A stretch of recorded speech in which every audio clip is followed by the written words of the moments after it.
चन्दम् अविवरणे निचन्दम् असहायपराक्रमं महावीरम् असहायपराक्रमं महावीरं बन्धुदय सत्ययुक्तं बन्धुदय सत्ययुक्तं भोगादेशे भवं भोज्यम् भोगादेशे तवं भोज्यम् पंच परमेश्वरी भगवान की जय।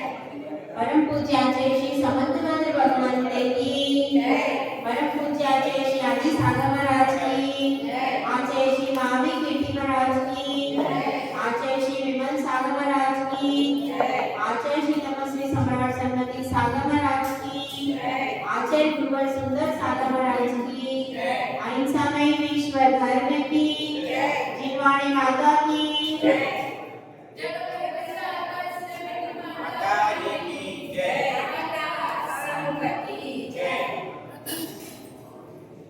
हम सब यहाँ आचार्य श्री देवीचंद सिद्धांत चक्रवर्ती विरचित कर्म कांड ग्रंथ का स्वाध्याय कर रहे हैं।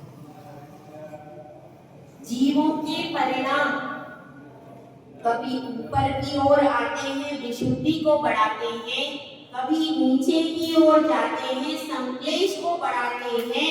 जैसे जैसे विशुद्धि बढ़ती जाती है, वैसे वैसे ऊपर के गुण स्थानों में आरोहण होता जाता है, और जैसे जैसे संक्लेश बढ़ता है, वैसे वैसे नीचे के गुण स्थानों में उतरना। इस तरह से हम इस बात को समझें, क्योंकि इसमें दो चीजों को समझना बहुत महत्वपूर्ण है, गुण स्थान और मार्गणा। यदि गुण स्थान और मार्गणा को हम थोड़ा सा भी समझ पाए तो आगे के लिए बंद हृदय सर्व हमारे लिए आसान हो जाएगा।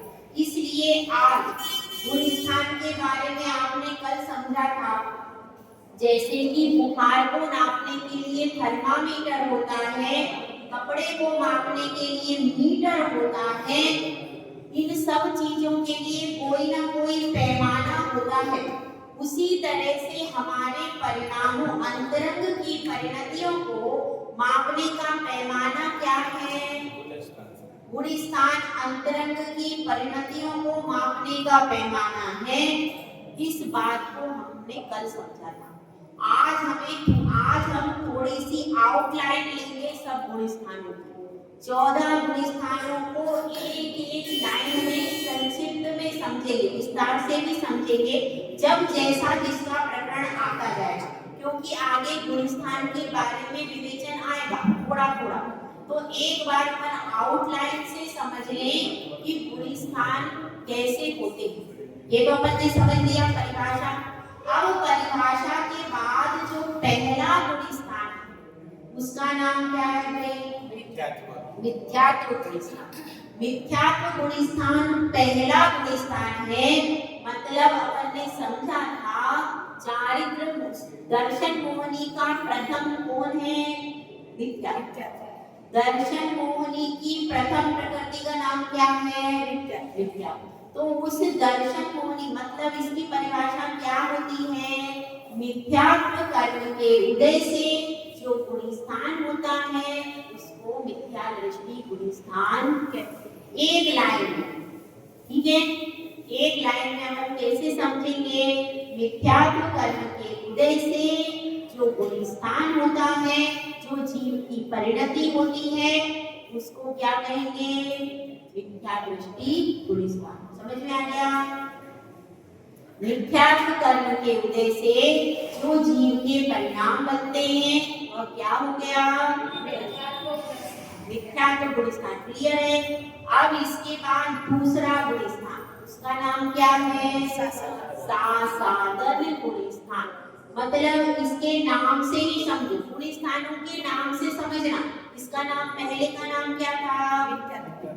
तो वो क्या हो गया? मिथ्यात्व कर्म के उदय से। दूसरे का नाम क्या है? साधन। मतलब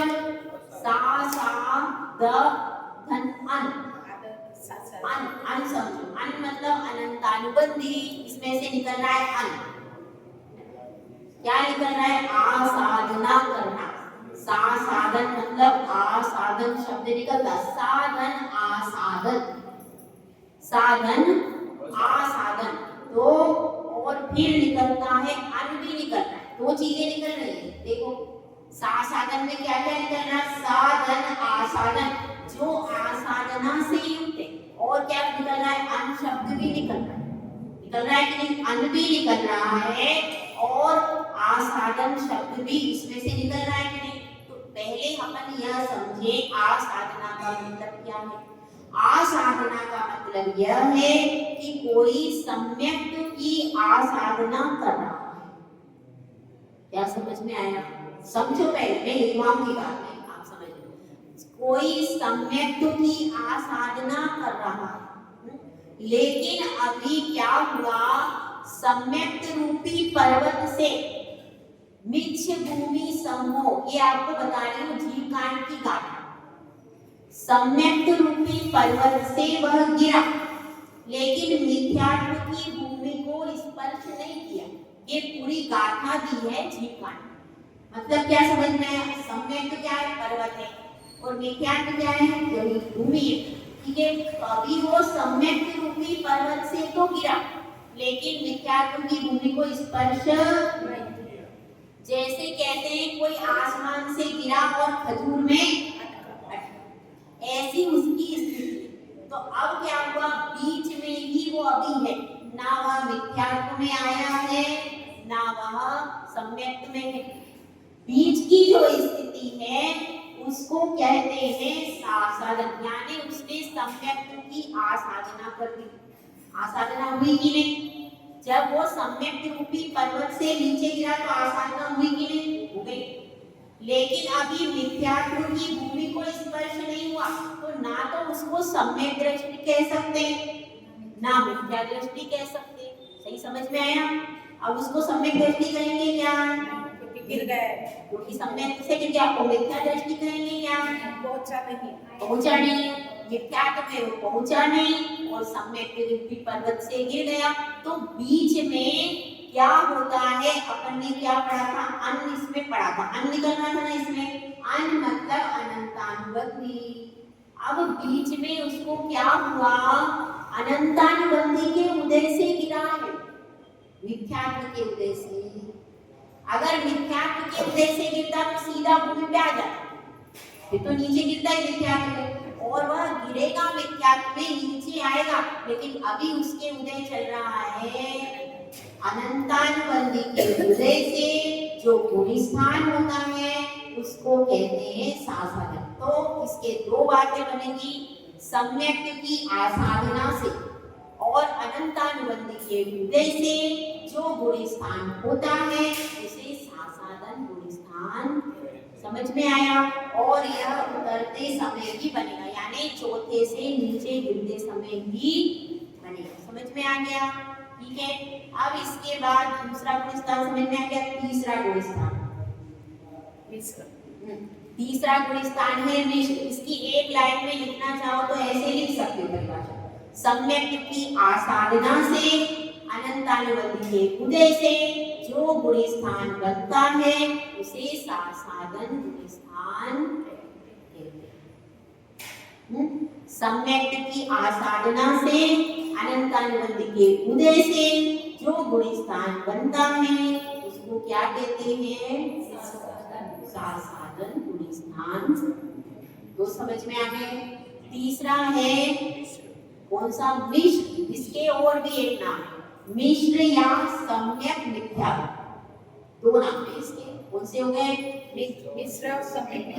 मिश्र या सम्यक मिथ्या, दोनों बात कहते हैं। मिश्र क्यों कहते हैं भाई, वो ना तो सम्यक दृष्टि है और ना मिथ्या दृष्टि, दोनों ही वह नहीं है। तो मिला जुला कुछ सम्यक परिणाम बनते हैं उसके और कुछ मिश्र परिणाम। जैसे उदाहरण आया है जीवकांड में, दही गुड़ व मिश्र, दही और गुड़ को मिला देते हैं। दही और गुड़ अवश्य तो मानते हैं, मगर समझ लो कि दही और गुड़ को मिला देते हैं तो दही तो हो गया खट्टा और गुड़ हो गया मीठा, तो उसकी जो स्वाद आता है वो अलग आता है। उसमें ना तो दही का स्वाद रहा और ना गुड़ का स्वाद रहा। और समझ लेते हैं। अपन जैसे नींबू और शक्कर को मिला देते, नींबू शक्कर पानी मिला देते, अब ना उसमें खट्टे का स्वाद आ रहा है ना मीठे का स्वाद आ रहा है, उसमें वो मिक्स आता है। शिकंजी में कैसा स्वाद आता है? मिक्स, खट्टा भी आता है, मीठा भी आता है, नमक का भी, सारा मिक्स होकर के जो टेस्ट आता है वो उसके अंतर्गत आता है। इसी तरह से इसमें सम्यक दर्शन भी मिल गया और मिथ्यात्व दोनों मिक्स हो गए।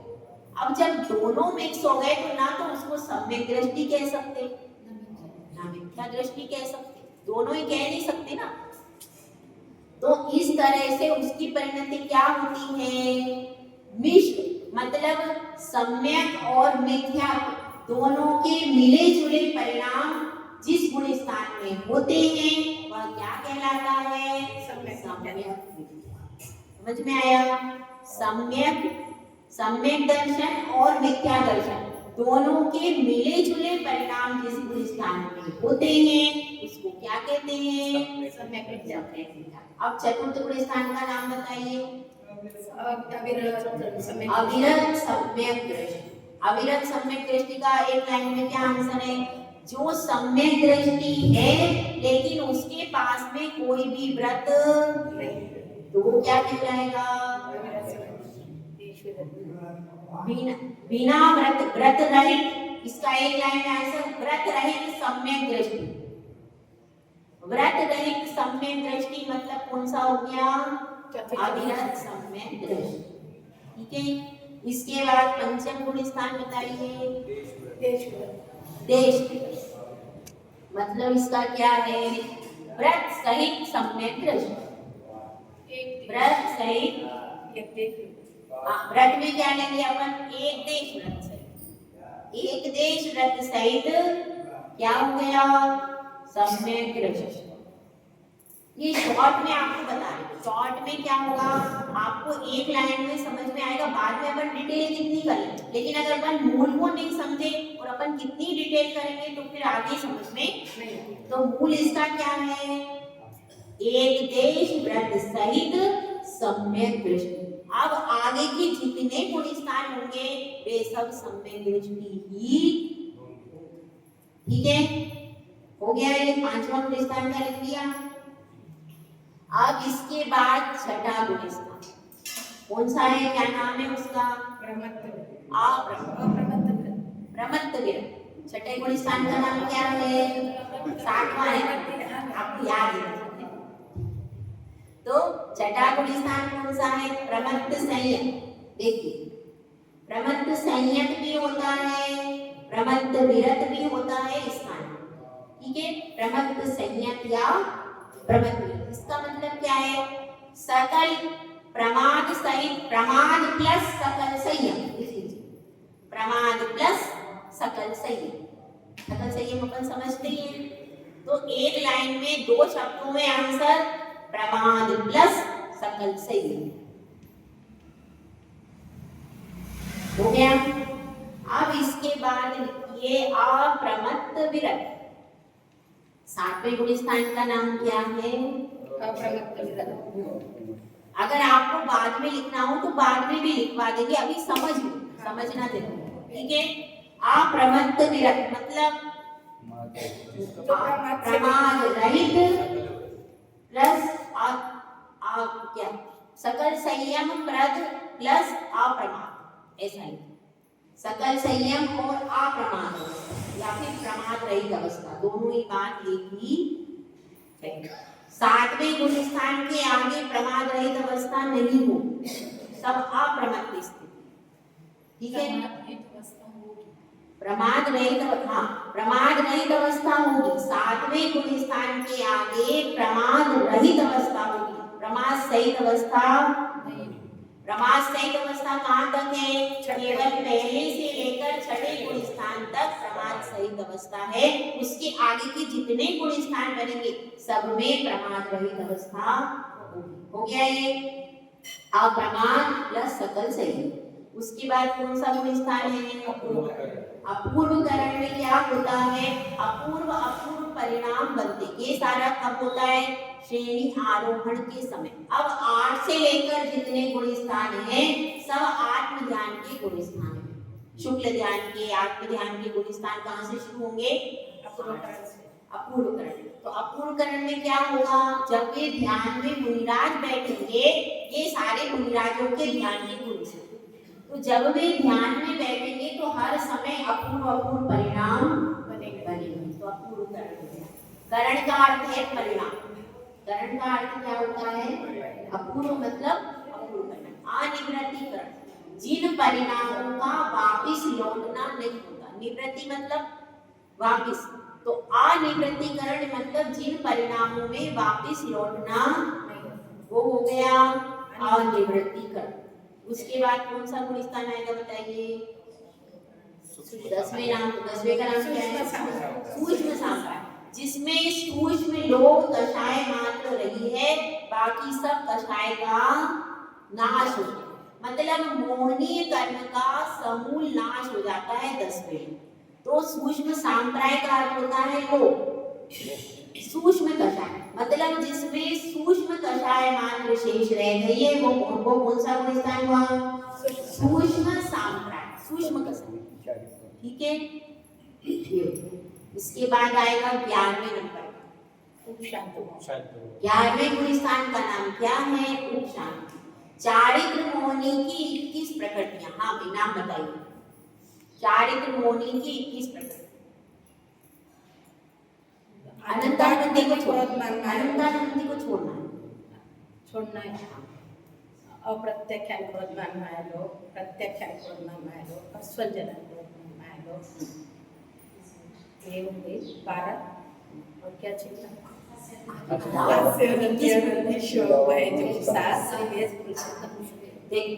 अपनी 4 तो एक कषाय हुई, इसमें से अपने को अनंतानुबंधी नहीं लेती, क्योंकि चारित्र मोहिनी में अनंतान उसमें वो अपन ने आगे ले लिया। यहाँ पर अनंतानुबंधी का वो क्या कर चुका है? सम्यक दर्शन प्राप्त कर चुका, इसलिए विसंयोजना कर चुका था। उसकी यहाँ पर बात किसकी चल रही है? मुनिराज की। तो मुनिराज ने पहले ही अनंतानुबंधी की विसंयोजना कर दी है अथवा उसका उपशम कर चुका। मुनिराज पहले ही उपशम आदि कर चुके हैं अनंतानुबंधी का, क्योंकि यहाँ पे आगे के सब पुरस्कार सम्यक दृष्टि जीव के हो रहे हैं। आगे सम्यक दृष्टि जीव है तो मुनिराज सम्यक दृष्टि है। तो जब मुनिराज सम्यक दृष्टि है तो वो अनंतानुबंधी का उपशम भी कर सकते, क्षय भी कर सकते, वो कर चुके, तो इसलिए अनंतानुबंधी को छोड़ दिया। ठीक है। अब चारित्र मोहिनी की 21 प्रकृतियां हो गई। कैसे हो गई? वो बाद में विसंयोजना मतलब ट्रांसफर। जैसे तुमने अपना पूरा मकान है, दुकान है, सब कुछ बेटे को ट्रांसफर कर दिया, ऐसे उसमें अपना पूरा द्रव्य दूसरे को ट्रांसफर कर देती है अनंता। ठीक है। तो अब क्या हो गया? अनंतानुबंधी ने अपना पूरा द्रव्य उठा करके अप्रत्याख्यानावरण को ट्रांसफर कर दिया, ऐसा करती है। ठीक है। अब पूरा उसके पास कुछ है ही नहीं, अब तो किसके पास सारी प्रॉपर्टी आ गई? अप्रत्याख्यान। तो उसने अपनी प्रॉपर्टी दे दी, तो अब उसका तो काम धंधा खत्म हो गया। अब किसका नाम चलेगा? अप्रत्याख्यानावरण। ऐसे तो विसंयोजना का अर्थ क्या? ट्रांसफर। अब क्या बात चल रही थी? हाँ, कौन सा गुण स्थान? उपशांत मोह। उपशांत मोह में अनंतानुबंधी का चूंकि वह पहले उपशम भी कर सकता है, छाया सम्यक दृष्टि भी हो सकता है। मुनिराज छाया सम्यक दृष्टि भी हो सकते, शायद सम्यक दृष्टि भी 11वें गुण स्थान क्या? शायद सम्यक दृष्टि 11वें गुण स्थान में कैसे जाएगी? आता है। दो छाया सम्यक दृष्टि जो 11वें गुण स्थान में आ सकता है, क्योंकि जो छपक होते हैं 11वें गुण स्थान वर्ती भी एक। जो छाया सम्यक दृष्टि है वो 2 प्रकार की श्रेणी चढ़ सकते हैं। उपशम श्रेणी भी चढ़ सकते हैं, छपक श्रेणी भी चढ़ सकते हैं। छाया सम्यक दृष्टि जीव उपशम श्रेणी भी चढ़ सकते हैं और छपक श्रेणी भी चढ़ सकते हैं। मुनिराज की ही बात है, तो इसलिए वो उसमें आ सकते। तो यहाँ पर 2 प्रकार के जीव हैं, एक तो छाया सम्यक दृष्टि मुनिराज है और एक उपशम सम्यक दृष्टि मुनिराज। 2 प्रकार के मुनिराज। क्षयोपशम सम्यक दर्शन से श्रेणी आरोहण नहीं होता। ठीक है, ये क्लियर हो गया। तो अब यहाँ पर बात चल रही है 21 प्रकृतियां। चारित्र मोहनी कैसे होगी? अनंतानुबंधी को छोड़ दो। अब बची कितनी? अप्रत्याख्यानावरण, प्रत्याख्यानावरण और संजुलन। इसकी हो गई 12 और 9 बना दो किसकी? 9 कक्षाएं। तो 12 और 9 कितनी हो गई? 21। बस इसी 21 की बातें, वो 21 प्रकृतियों का जहाँ पर उपशम होता है वो है उपशांत मोहन। चारित्र मोहनी की 21 प्रकृतियों का जहाँ पर वो उपशम करता है वो क्या हो गया? उपशांत। थोड़ी सी नाम से ही समझ में आ रहा है। मोह यानी इसमें अपने को दर्शन मोहनी लगाना क्यों नहीं है? क्योंकि भाई वो पहले ही सम्यक दृष्टि है, अब दर्शन मोहनी का नहीं लगाएंगे। और अनंतानुबंधी का जब सम्यक दर्शन होता है तब अनंतानुबंधी का क्या करता है? उसका उपशम करता है सम्यक दर्शन से। तो इसलिए उसको यहाँ पर नहीं लगाएंगे। अब आगे क्या बता रहे हैं? आगे आपकी गुणस्थान कौन सा हो गया? चीनो। माता जी अनंतानुबंधी खत्म हो गया ऐसे मतलब, तो 11वें गुणस्थान से गिरेगा तो पहले में नहीं जा सकता। ट्रांसफर दे रखा है ना विषय। 11वें गुणस्थान खत्म नहीं हुई है, नहीं उसका जब उस गुणस्थान में आएगा दूसरे गुणस्थान तक अनंतानुबंधी रहती, तो जब दूसरे में आएगा तो उसका उदय आ जाएगा।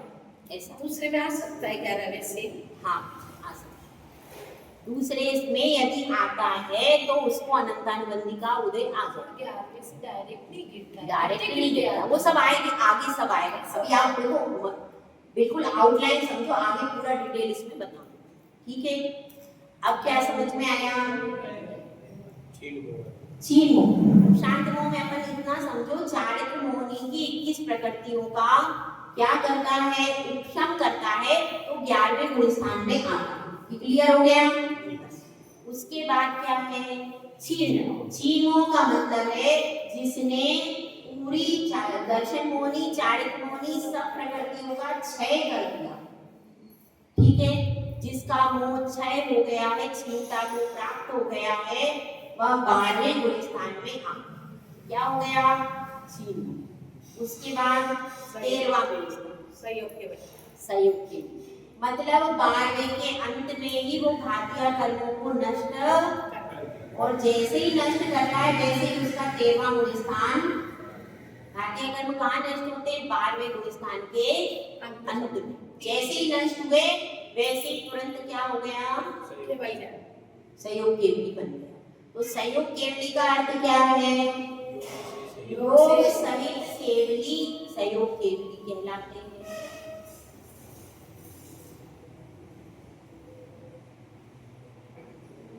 उसके बाद अयोग केवली, योग रहित, योग निरोध लिखो, योग निरोध क्रम केवली, योग निरोध क्रम केवली क्या कहलाएंगे? अयोग। अयोग के दिया विकास, योग निरोध करते हैं, वो मन वचन काया की प्रवृत्ति को रोक लेते हैं। मन वचन काया नष्ट थोड़ी हो जाते हैं, मन तो वो रहेगा ना उनका, शरीर वचन भी है, वचन को भी रोक लिया, मन को भी रोक लिया और काया को भी स्थिर कर लिया, तो ये तीनों नष्ट नहीं होते। उनके पास है ना, मन भी है, काया भी है, वचन, पर उन्होंने इनकी प्रवृत्ति को संकोच कर लिया, इसलिए क्या कहेंगे? निरोध करते। ठीक है, तो उन्होंने इसकी प्रवृत्ति को इतना संकुचित कर दिया कि उसमें उनका कोई प्रभाव ही नहीं पड़ना, तो ये क्या हो जाएगा? अयोग के।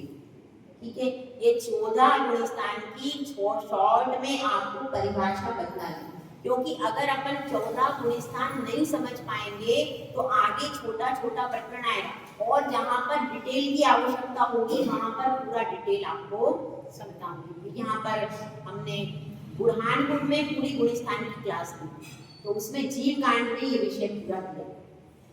अब अपन पढ़ते हैं गाथा नंबर 91। देखिए, यदि अनुभाग पदेशा गुण परिवर्णेषु जैसी मुक्तस्सा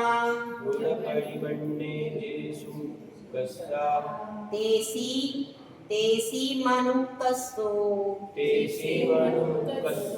जौ विहो जहन्ने विएमेव।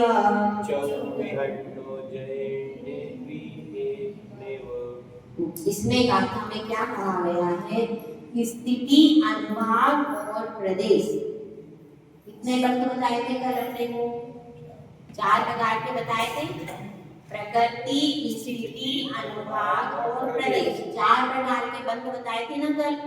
तो उसमें से इस गाथा में कह रहे हैं कि स्थिति, अनुभाग और प्रदेश गुण परिगणनेषु जैसी मुक्तस्सा, मतलब गुण स्थानों में प्रतिपन्न होते हैं। कैसे?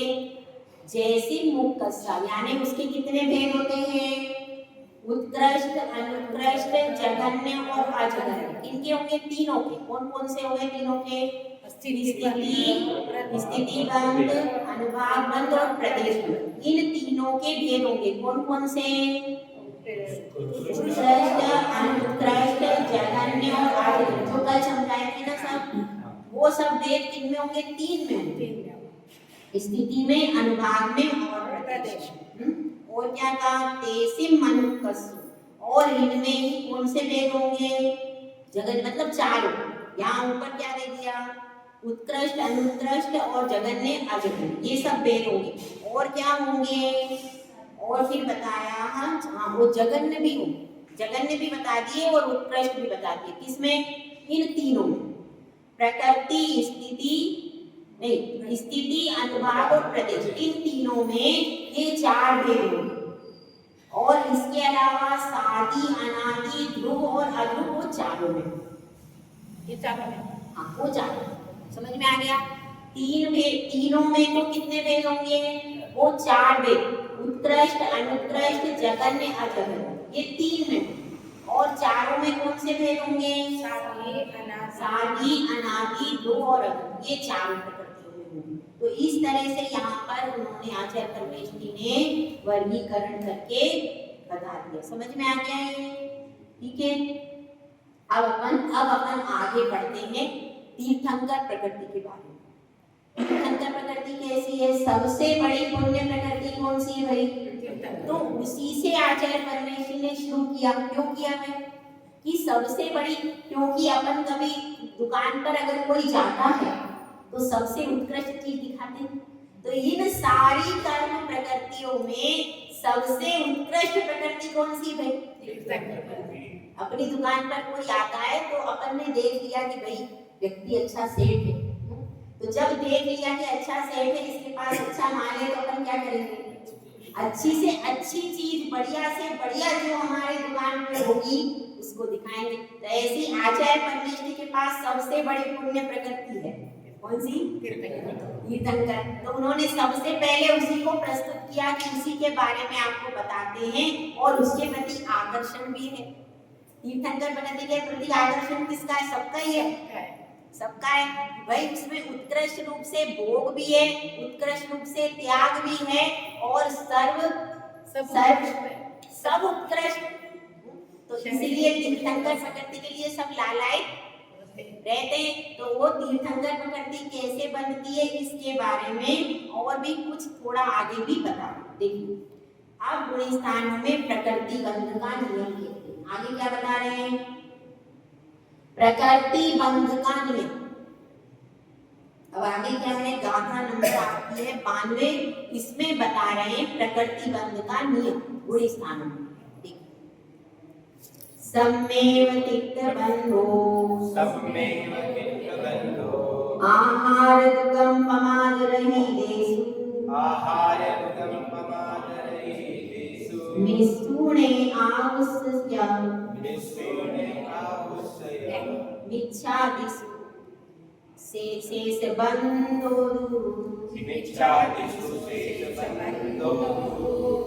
सम्मेव तिक्तबन्धो। सम्मेव यानी सम्यक दृष्टि को ही तीर्थंकर प्रकृति का बंध होता है। मतलब समझ में आया? चौथा गुण स्थान अपना कौन सा था? अविरत सम्यक दृष्टि। मतलब तीर्थंकर प्रकृति अविरत सम्यक दृष्टि चतुर्थ गुण स्थान से ही बंधना चालू। उसके पहले 3 गुण स्थान तक तीर्थंकर प्रकृति का बंध नहीं होगा। ये यहाँ पर इन्होंने स्पष्ट किया। आहार दुखे पमाद रहितेषु। आहार दुख, आहार दुख मतलब क्या होगा भाई? आहार जो दो प्रकृतियां, आहारक शरीर और आहारक अंग। मैंने पढ़े थे ना, उसमें 15 अंग पढ़े थे, उसमें आया था ना आहारक शरीर किसको होता है, छठे मूली होता है, और किसी को नहीं। छठे गुण। तो छठे गुण स्थान में उसका उदय आता है, लेकिन प्रकृति बनती कहाँ है, अप्रमाद अवस्था में, सातवें गुण स्थान। क्योंकि उसके लिए विशिष्ट विशुद्धि चाहिए। बिना विशुद्धि के वो प्रकृति का बंध नहीं होता। इसलिए लिखा है पमाद रहितेषु। पमाद रहितेषु मतलब आहारक, आहारक शरीर, आहारक आंगोपांग, इन दो प्रकृति का बंध प्रमाद रहित अवस्था में होता है। यानी प्रमाद रहित अवस्था कौन से गुण स्थान से आएगी स्वामी प्रिय? सातवें गुण स्थान से अप्रमाद वाली अवस्था आएगी, तो उस अवस्था में ही आहार दुख का बंध होगा, उसके आगे होगा। ठीक है, अब आगे क्या बता रहे हैं, मिश्र आयुष्य और मिश्र गुण स्थान को छोड़ देना, क्योंकि आयु का बंध जो होता है या तो मिथ्यात्व अवस्था में होगा या फिर सम्यक अवस्था में होगा। आयु का बंध होता है तो या तो मिथ्यात्व अवस्था में होता है या सम्यक अवस्था में होता है। मिश्र अवस्था में किसी भी आयु का बंध नहीं होता, इसलिए मिश्र गुण स्थान को छोड़कर मिथ्या दिशु शेष बंधु, मतलब मिथ्यात्वादी शेष गुण स्थानों में क्या होता है, आयु का बंध होता है। ठीक है, मिथ्यात्वादी शेष गुण स्थानों में आयु का बंध होता है। ठीक है, समझ में आ गया? इसको एक बार अपन दोहरा लेते हैं। क्या लिखा है, सम्मेव चित्त बंध, तीर्थंकर प्रकृति का बंध सम्यक दृष्टि जीव को ही होता है, मतलब चौथे गुण स्थान से तीर्थंकर प्रकृति का बंध प्रारंभ। आहार दुगम प्रमाद रहितेषु, आहारक शरीर, आहारक आंगोपांग, इसका नाम क्या है, आहारक द्विक। ऐसा ये जो समूह बोलती हूँ ना, ये याद रखना, आगे सब इसी तरह से प्रकृतियां हैं। आहारक द्विक का कब तक बंद होगा, प्रमाद रहित, यानी सातवें गुण स्थान से बंध प्रारंभ होगा। छठे में उदय आता है, क्योंकि रिद्धियों का प्रयोग छठे गुण स्थान में ही होता, उसके आगे ध्यान की अवस्था हो जाती है तो रिद्धियों का प्रयोग नहीं होता। तो उदय सात्विक, बंध सातवें से, बंध सातवें में होता है, क्योंकि उसके लिए विशिष्ट विशुद्धि चाहिए। छठे में बंध सातवें में हो गया, लेकिन उसका प्रयोग करेंगे तो प्रयोग कैसे करेंगे, जब वो ध्यान में बैठे, आत्मा के ध्यान में बैठ जाएंगे ना, सातवें से तो ध्यान की अवस्था है, तो जब ध्यान में बैठ जाएंगे तब रिद्धि का प्रयोग कैसे करेंगे, उसमें पुतला आदि निकलता है, वो शंका को पूछने जाता है, तो उसमें कैसे प्रयोग करेंगे, तो रिद्धि का प्रयोग छठे में ही होता है, क्योंकि छठे में मुनिराज की ध्यान अवस्था नहीं होती। सातवें में तो विशुद्धि के बल पर बंध तो हो गया, लेकिन जब आहारक शरीर का उदय आएगा तो छठे गुण स्थान में आएगा। ठीक है, तो ये प्रमाद रहित अवस्था में उसका बंध हो जाता है और उदय के समय पर छठे गुण स्थान में आता है। उसके बाद बताया मिश्र आयुष्य, मिश्र गुण स्थान में किसी भी आयु का बंध नहीं होता, शेष गुण स्थानों में आयु का बंध होता है। ठीक है, समझ में आ गया? जय बोलाचार्य सुंदर साधक महाराज की जय।